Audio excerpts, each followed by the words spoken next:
It's baritone time. Let's copy this and go post it on the website. Website is jollyrogerukulele.com. You should go there and pick up the sheet music for today. Today we are, oops, copy, close. Let's go to the website, edit the page. We are going to be doing Scarborough Fair, which is the very last song in the intro to baritone sessions. Hard song, beautiful. And then we are also going to start our work on Minuet in G, in G major and G minor. It was used to be thought that Bach wrote it, but it's actually Christian Petzold that wrote it. And so, in any event, it sounds like Bach ought to have written it. It's lovely. And it's a long song, so there's going to be multiple parts to it, and we're going to get all those parts and pieces and parts put together, and then we will be in good shape. Let me make sure that this updates properly. Been having all sorts of link posting problems lately. I'm in too much of a hurry. I need to slow down and make things happen at a more rational pace. All right, baritone ukulele. There we go. All right, so here we go. Ready for the day. That's a lovely photo of me. Goodness sakes. I should probably try to take this more seriously than I do. Okay, so now we wait patiently, and we will get a handful of people in here, and they will tell me if the sound is any good. And we will be playing lovely tunes today. I'm going to get tuned up. Remember, we will be starting the intro to baritone stuff over in January. And from here out, it's going to be all Christmassy tunes. Maybe the same as the ukulele players, maybe not.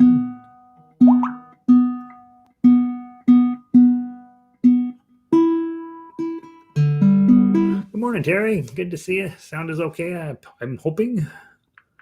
Let's see. I just got tweeted. All right. All right. All right. I just need a thumbs up. You know how we don't use words anymore. We just use emojis. Have you seen that commercial where the kid rewrote Moby Dick exclusively with emojis? That's so funny.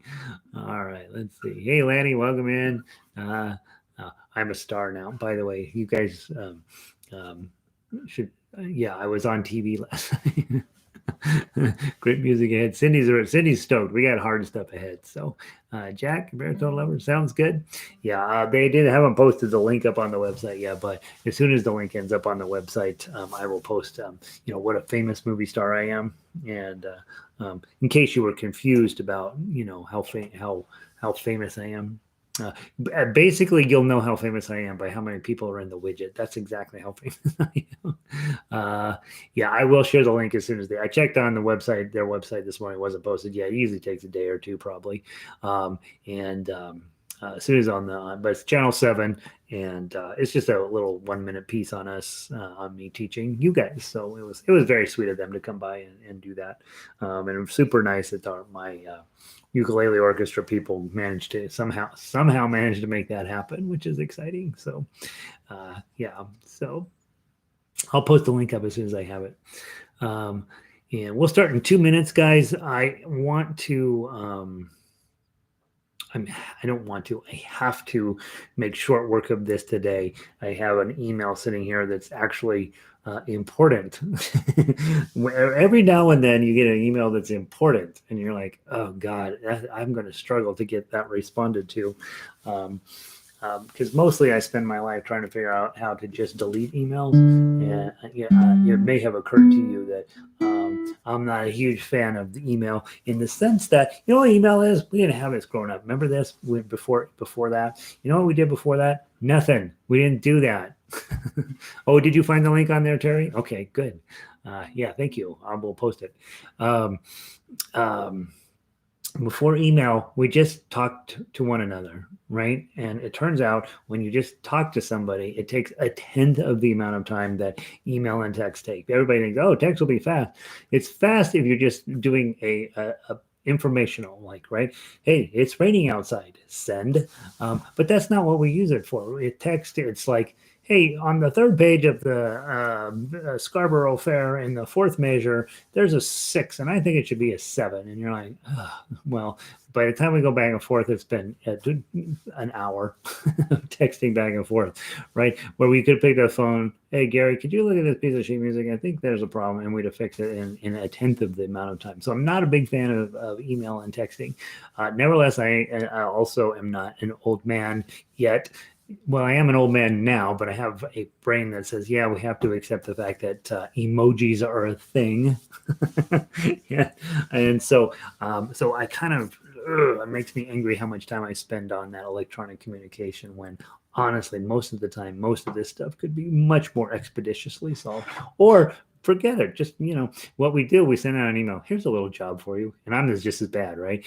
I got to send an email to this person and I'm going to copy this other person. So if that first person doesn't do what I want them to do, the person that's copying will feel guilty and will feel like they have to participate, right? So there's only so much of deleting of Macy's coupons you can do on email. After that, you're just like, I should probably actually respond to some of this stuff. So there's my opinion on electronic telecommunication and there's my comments on the world. Good thing you're here for my philosophy. It's worth nothing. Let's see. Hey, Michelina, welcome in. Valerie, good morning. Cindy, hello, Oregon. You know how the cute YouTube girls, they do that? Hello, beautiful people. I follow a tin whistle girl. She does that. She's from Britain. Hello, beautiful people, and with her British accent, and you're just like, I don't care what you're selling, I want to buy it. So, and then I follow a recorder player that does the same thing.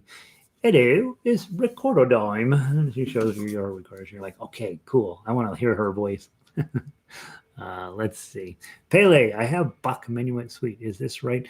I've put out 2 different versions of Bach Minuet Suite in 2 different keys. And so the one you want is the one posted on the website. So, and I will tell you, it's not that I wasted time, but I wasted time a little bit. So yours should say Bach Minuet Suite, and it should be in the key of D. So your first note is D, or your first chord is D. After I got this all done, I wanted it to be exactly the same as the ukulele one.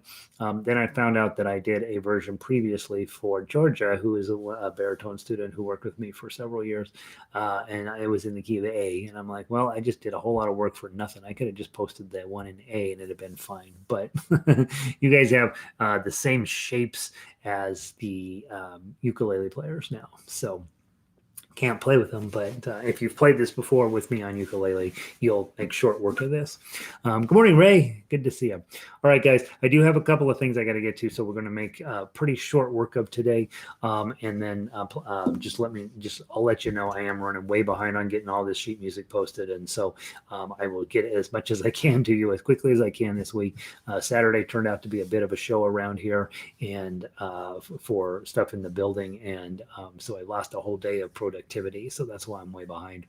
Now, let's talk about Scarborough Fair and what this means. If you are new to baritone, if you're new to playing in this style of ukulele, this is the last piece in the intro to baritone stuff that I do. And these are stretch pieces. Aloha Oi and Scarborough Fair should represent a pretty challenging music for you. If you're playing Scarborough Fair and Aloha Oi effectively on all of the levels, you're playing the chords, you're playing the melody, you're playing the tough uke, and all that's starting to sound like Scarborough Fair and Aloha Oi, you are there. You have arrived. There's nothing else significant that I have to work with you on ever. Okay, that means you've got the toolbox in place. Now obviously we take those tools and we sharpen them up and we refine them and we dig into weirder stuff, and that's what the next level, book 2 and beyond stuff is always going to be about. Is, all right, we know how to make this chord, but now we're going to make this other weird stupid shape that's awkward and complicated. Now we're going to add in triplets, and now we're going to add in this other weird musical concept, and we're going to study what rubato means, and we're going to study what legato is. And in my head, I'm always have to look up which one I mean. And so as we go forward, there's plenty more music to learn, but the basic toolbox is in your kit. Okay, you've got it. And so now what we just need to do is spend a lot of time working on it, getting it cleaner, getting it faster, getting it more beautiful, finding weird stuff in sheet music we don't know what the heck it is, and seeing if we can straighten that out, understanding what all this nonsense is about. All right, so let's run through Scarborough Fair. Most of you know this from Simon and Garfunkel, and Simon and Garfunkel did one thing to it. This is not their version. This is as close to the this is much closer to the 17th century version than Simon and Garfunkel's version. And you won't remember this, but in Simon and Garfunkel's version, there's a whole lot of doodly doos that go on for 16 measures. Every single song they did, those beautiful harmonies they created, they would do those for. It was not uncommon for them to do 8 measures of that, and so you have none of that. The one homage that I made to Simon and Garfunkel, if you look down at measure 13, that one measure has 4 beats in it, and it really does sound better if you put 4 beats in. The original would never have had 4 beats there, but Simon and Garfunkel made that measure extra long, and so we're going to make that measure extra long, and it really does sound better. So just be mindful that measure 13 has 4 beats in it. All the rest of them have 3 beats in there. Okay, let's run through the chords. Got your D minor. Are you going to? And then you just C. Remember, D minor and C are great but friends. D2, just go right up. Scarborough, and then drop right back down. Add your ring. Fair. Okay, you guys have F chord. Nobody likes it. It is what you have to do on baritone. You're on the wrong instrument if you're not willing to do this one. And if yours sounds like, that's fine, and just let it be that way for now. Eventually your thumb will be strong enough to clean it up. Parsley, sage, rose, G chord, Mary and thyme. Remember me to one who lives there. 3, 4. She once was a true love of mine. A true love of mine. Okay, and then a lot of extra D minors to wrap it up. Okay, so the chords themselves are real pretty. They sound really nice on this instrument, don't they? And so I'm just doing 1 strum per measure, which works, right? And guys, when you're learning a new song, it's not a bad idea to do that. Just 1 strum, sing the measure, do another strum, sing the measure. It doesn't matter if you're a good singer. You're not on. Trying to think of The Voice, right? Okay, you're in your basement. Okay, are you going to Scarborough? You learn to make sure that the chords make sense. Okay, then the other way, obviously, the other thing I do often is when I'm trying to do arrangements, is to make sure the beats are correct. So take your claw, 1, 2, 3. Are you going to Scarborough Fair? Parsley, sage, rosemary, and thyme. 3, 1, 2. Remember me to one who is there. 3, 4. She once was a true love of mine. Okay, and then that goes on. You'll see in the arrangements, it's pretty normal for me and pretty normal for lots and lots of sheet music to have 2 measure turnarounds to go back up to repeat, and then when you come back down, you'll skip those 2 measures and play out to the end. That's so common in more complex music that you just get real comfortable with it. On the older style music, that's a little bit more instructional, you'll see one measure turnarounds, but a lot of times, you're just trying to make it a little extra fancy doing your turnaround to come back. All right, let's run through the melody. The first thing I'm looking for is, all right, I'm in the key of D minor, probably going to be some ones, and sure enough, down there measures 12 and 13. So my first thought is I'm probably going to mostly play in first position. Got a 1 shows up in measure 3, which means I'm probably going to be using my pinky to reach a lot of 5s. However, when I get to measure 5, now I got an 8 showing up, so I'm probably going to slide into 5th position to play that. And then, dang nabbit, I got a 10 showing up, so I'm going to for sure be pulling my eyeballs off of the paper. That section through measures 5 through really through measure 11. I'm playing 5s and 10s all the way through there, which is stretching me out and highly increasing the chance I'm going to make mistakes, right? And so we could be doing this. Dun, dun, dun, dun, dun. And on guitar, we might do that. But on baritone, we're probably going to stretch because we can. But you do need to get comfortable with feeling, if I'm on 5th position, what does a 10 feel like? So this is a great song to get where you're practicing that. Okay, same thing we do in first position. It's not uncommon for us to reach up and grab a 5. When you're playing in 5th position on baritone, you might be reaching up to 10.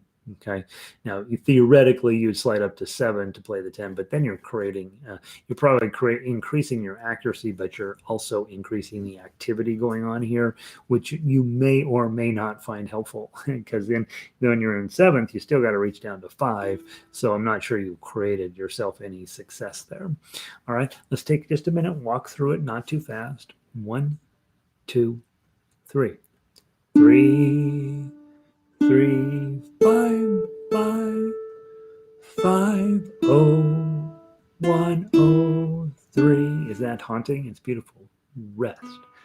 5, 8, 10, 8, 5, 7, 3, 5, 10, 10, 10, 8, 5, 5, 3, 1, 0, 1, 3, 5, 3, 1, 0, 3, 1, 3. Okay, and then long notes, remember you're vibratoing on them. Just if you're on your ring or your pinky are usually the best. You can do it on your middle, but your middle finger fights a little bit. Your ring and your pinky, they don't fight so much. So just wiggle it north and south, parallel to your fretboard, or with your pinky. Get a little vibrato. Anytime you're playing melody and you got a long note, put a little vibrato in there. It's going to sound nice. What you notice probably is you're going to have to make decisions about, especially if you're going to play a duet with somebody. They're going to be doing the chords, you're going to be doing the melody. You better think ahead and have an idea of which fingers you want to use at which moments and which positions you're going to be playing these things all over the fretboard. Okay, so there's your melody. Beautiful haunting melody, really nice. Let's walk through the tuck uke and then we'll play it.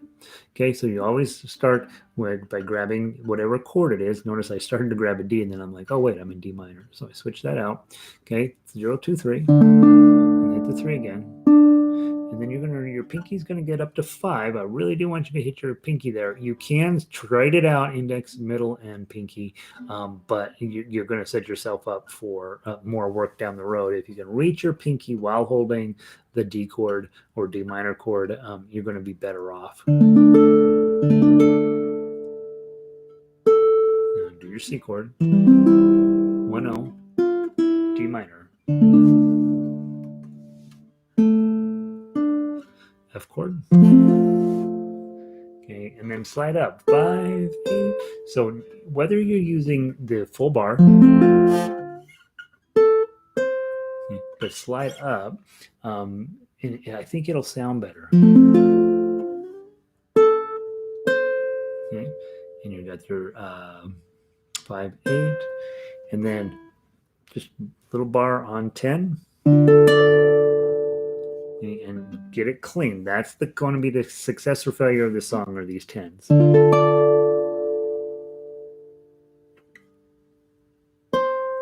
And then your 5. And minor with your pinky on 5. Go grab some 10s. Grab it with your index finger, even though the first 10's by itself, and grab all 3. You're going to have your F chord on 5, 5, 6, and 7. So that's a bar chord on 5, 6, and 7. And then you're going to have your pinky on 8. Okay, that's a lot of work. Bar on 5, C shape in front, pinky on 8. That's an F chord, by the way. Take your pinky off and strum it one more time. 3, 1. C chord. 3, 4. You may need to put some little dot and dashes in there or something to remind yourself to add in that extra beat. It will sound weird otherwise. D minor. I'm sorry, partial D minor. And then the 5. C chord with your pinky. Just slide your pinky back. Hit the 1. Another C chord. Hit the 3. Hit the 1. And D minor. Full D minor. Let's go to the top. Let's play it twice through. Play the top to bottom, top to 18. Come back, play the whole thing again, skipping 17 and 18 the second time through. Not fast. First time through, play it with your claw. Second time through, play it with your thumb. 1, 2, 3.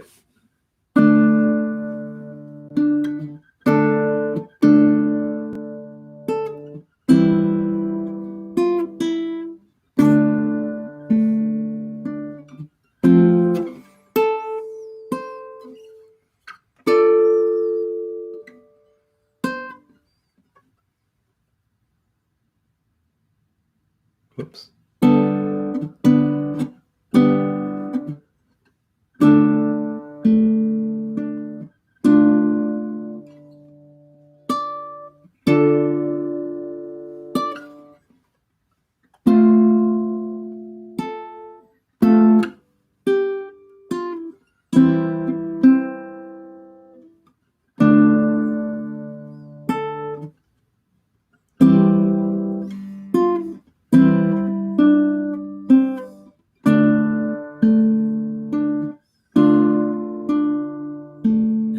To the top.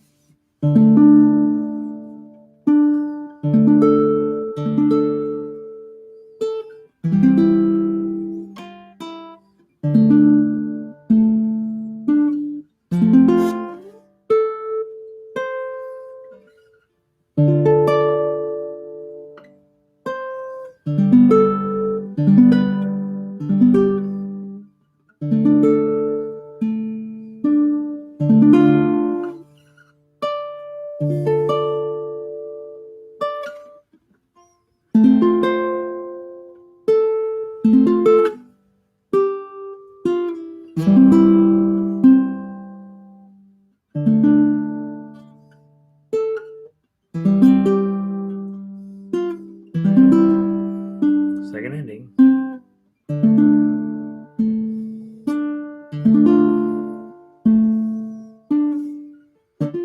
Okay, I blew the 10s.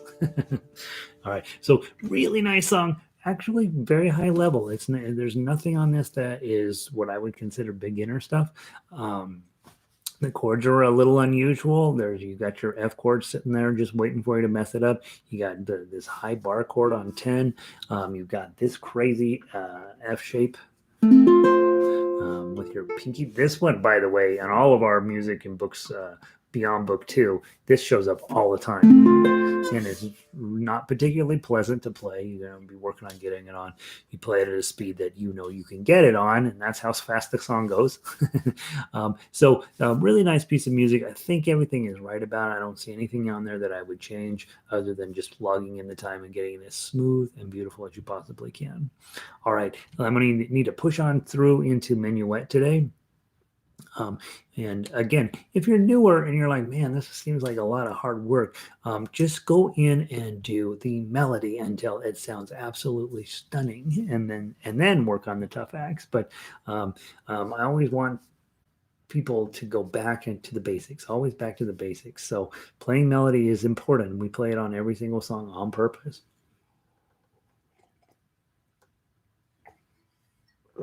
All right, my coffee is room temperature. Yeah. All right, Bach Minuet. That's the kind of day we're going with here. I got some cold brew sitting in the fridge. I'm going to go get that here in just a second. Bach Minuet in G. I want you to take just a moment to just look at how many pages you're going to be dealing with here. Okay.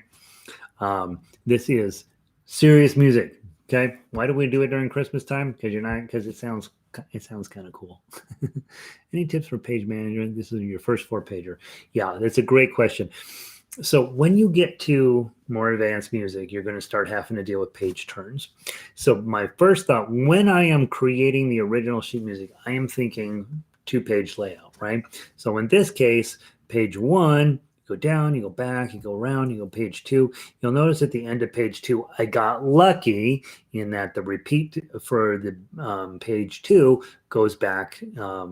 It hits at the end of page 2 and it goes back. It doesn't happen always, but I try to be cognizant of that, so that the second time when you come through and you skip to 40 and you get to 49, you are going to turn your page and then you open up your next pages 3 and 4. So if you want to take the time printing out, you can't just hit print double-sided or it doesn't work, right? The first page will be by itself, 2 and 3 will be facing each other, and 4 will be on the backside. So that means you've got to turn pages twice. That's less than ideal.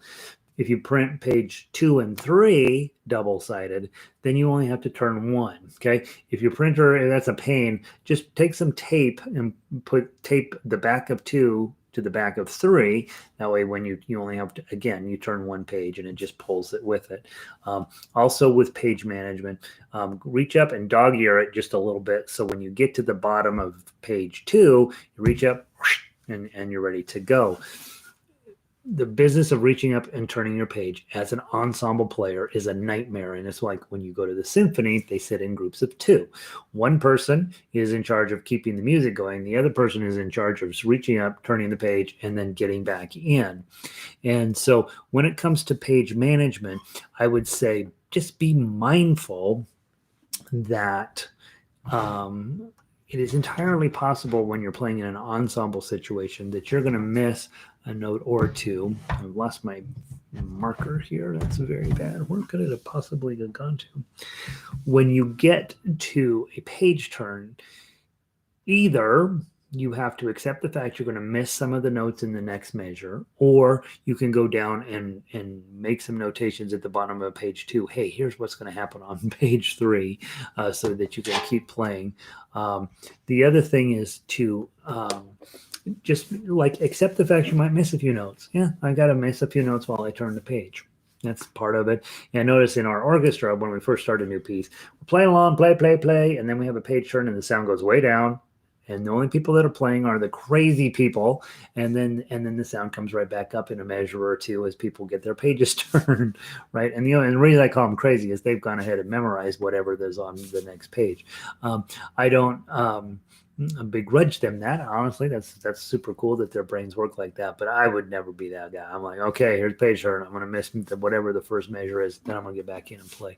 All of that's also an important musical skill, is being able to say, all right, I can't play for a minute while I need to turn the page, but then I'm going to get in on the measure after that and be ready to go. So getting back in is actually a highly important musical skill. And so when you have a 4-pager, try to think of it as 2 pages, turn, 2 more pages, and the faster and easier you can make that page turn, the better. So yeah, that would be my suggestion. And I do know that page turns are a massive problem. You see me, I got a little gadget here with a foot pedal. Even that doesn't necessarily solve the problem. It doesn't solve the problem. Let's put it that way. And so page turns are part of what musicians do. We have a particularly complex issue in that it takes a whole lot of space to fit our music onto a page. Violin, trumpet, I mean, they can fit a whole lot more notes onto a page than we can, so they can play for a lot longer before having to deal with a page turn. They, of course, have a lot more notes. Violin has lots more notes than we have, but it fits into a much more compact space, and so there are less page turns to deal with in other styles of music. Michelange's like, okay, shut up. I got the tape on. Very nice. Guys, I do not expect you to play this entire thing in one sitting. Okay. We're going to break it down each day. We're going to play different sections of it. It's important. The very last section from measure 68 to the end is the same, more or less, as the beginning section. So we'll break it into 4 pieces: Monday, Tuesday, Wednesday, Thursday. That's what we did the first time we went through this. And your first section is 1 through 16. Okay. So let's talk about that. Let's skip the chords for now. Let's go through and play the melody. Okay. It's in 3. We're going to go crazy slow, and you will recognize the melody almost certainly. 1, 2, 3.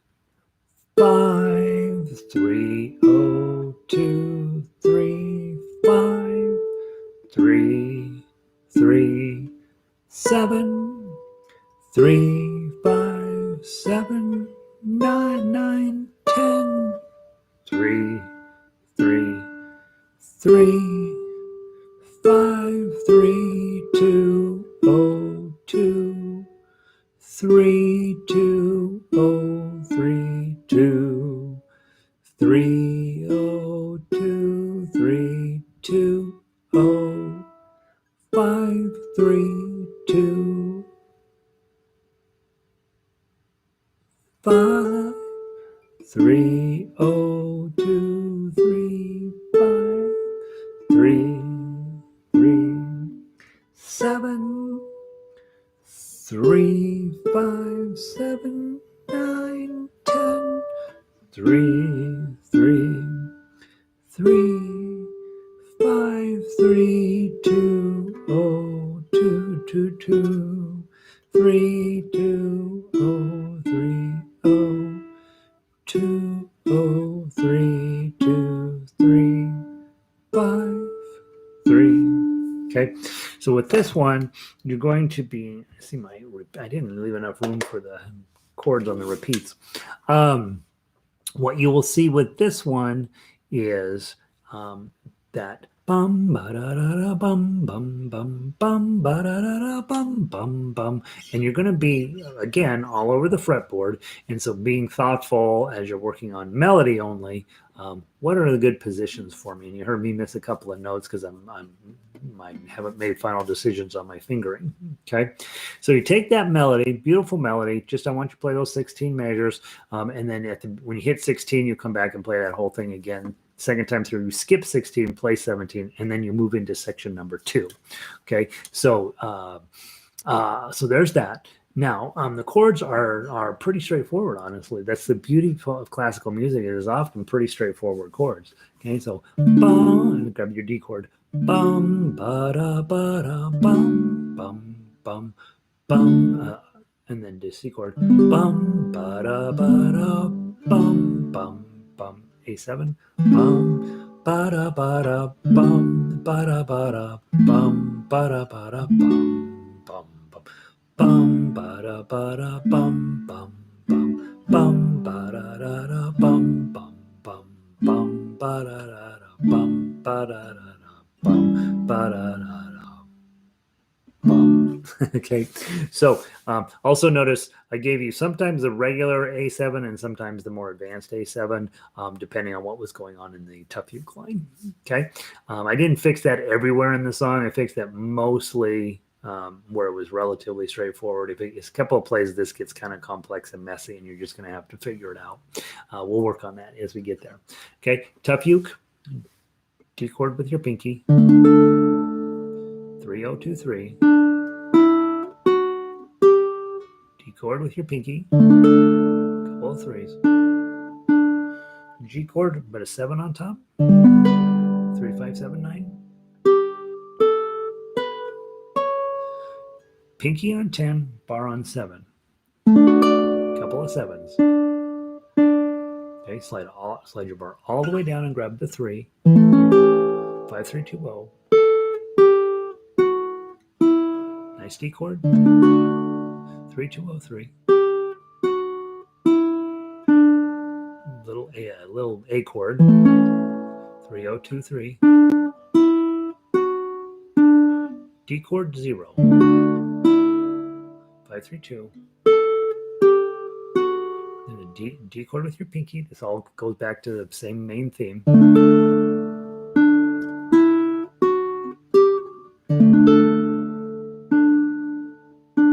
Sevens.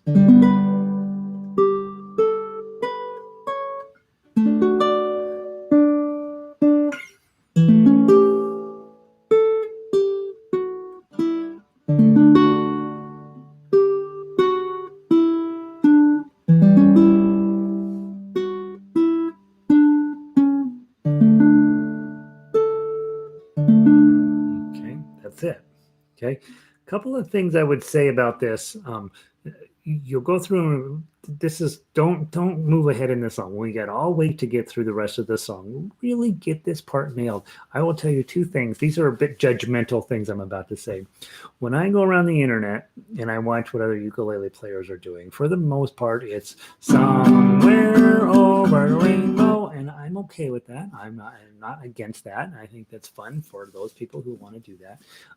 And then the next thing I find, occasionally I'll find somebody who's actually building themselves a finger style arrangement of something where they shut their mouth up and they actually play the ukulele. That's what you guys do. All right. And then when I get to this professional level, by the way, there's about 7 ukulele players on the professional level, on the actual professional level. And then there's lots of this level. One of the things that they tend to do is go grab a classical music piece, put it on here, and play it real fast. And again, I'm not against that. I think it's really fun. But there's this notion that in order to be somebody, in order to be fancy and complete, and I really like, oh, look at that guy, you have to play classical music, which is ridiculous. That's not at all the top level by any means in terms of musical skill set, especially on this instrument.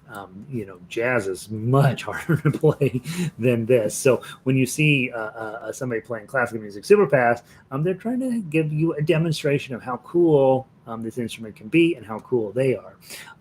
I would say right now in your hand is a very cool piece of music. This is the entire Minuet suite. It's both the major part and the minor part. On piano, we will start a lot of newer piano players with this 16-bar piece that you have just played. As they progress, a year in, we'll give them the second 16 bar, and usually about 3 years in, we give them the second part of this song. Well, you have it all right here, and we're going to be playing it really nicely. If you're looking for an opportunity to dazzle people with your brilliance, this is the kind of song that does that. And so when you sit down to take a look at this, you are already holding in your hand a real designer piece that's like, wow, I could really make people think I know what I'm doing. And it's still relatively playable. There's some stuff down the road in this piece that's going to be a bit of a problem. But for the most part, pretty straightforward, and sounds beautiful. It really works on this instrument too, because you got these nice, that guy just filling in the bass, right? So my suggestion is, if you want to turn this into look at that guy piece, work on getting this up to a pretty high pace.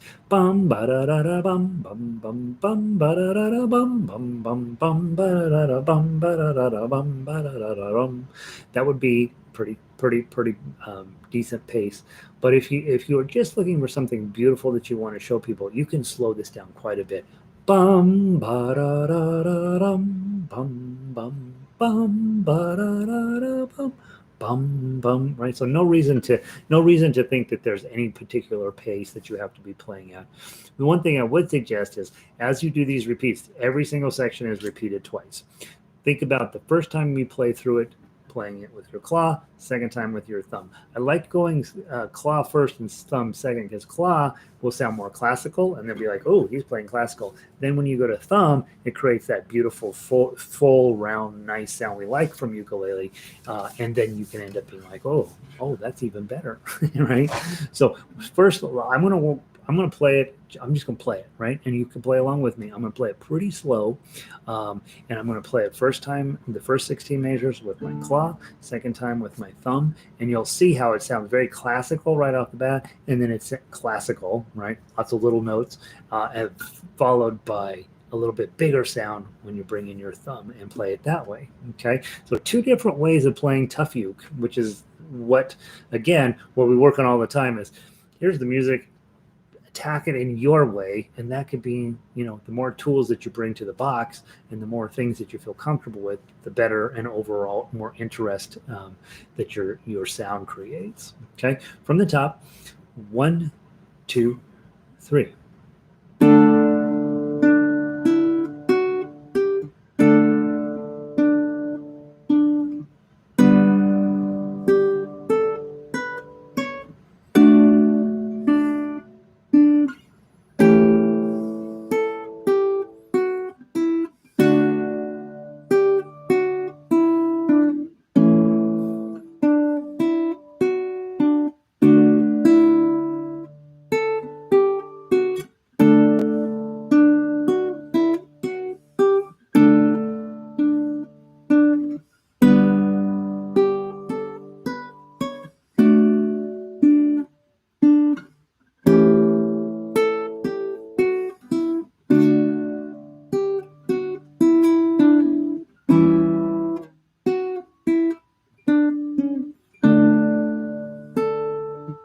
Then back to the top.